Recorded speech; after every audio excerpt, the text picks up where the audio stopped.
আচ্ছা মিস্টার সাপুরে ভাই, যদি একটু আমাদেরকে বলতেন যে কেন তাদেরকে কামড়ালো, কোন সাপটাকে কামড়িয়েছে, কোথায় কামড়িয়েছে, যদি একটু বলতেন। এনাকে মহাকালী পাপকালী রাসেল ভাইপারই কামড়েছে। ও আচ্ছা, বাট কেন তাকে কামড়াইলো? উস্তাদ আমি জানি উস্তাদ। এই ছোকরা রাসেল ভাইবারের পুটকির মধ্যে টোকা মারছিল, এই জন্য রাসেল ভাইবার এক কামড় দিছে। ঠিক কইছিল উস্তাদ।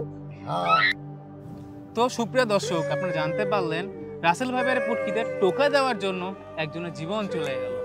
তা সাপুরে ভাই যদি বলতেন কোথায় কামড়েছে তাকে।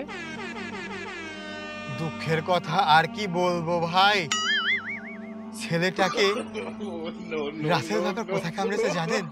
ওই যে দুটো সুপারি আছে না নিচে, যেখানে আপনারটাও, ওই দুই সুপারির মাঝখানে কামড়ে দিয়েছে। সুপ্রিয় দর্শক, আপনারা জানতে পারলেন এই খেচাখেচি সাপুরের কাছ থেকে কিভাবে, কোথায়, কেন সাপটি কামড়িয়েছে। আমি লাগালাগি টিভি থেকে মোহাম্মদ প্রান্ত বলছিলাম।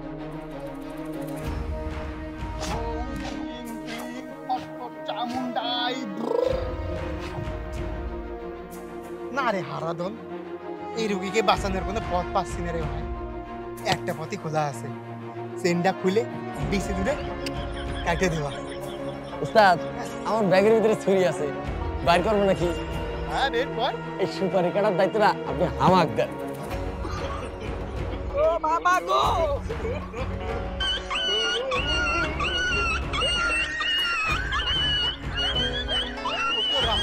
বিষয়ের কোনো দামই দিল না।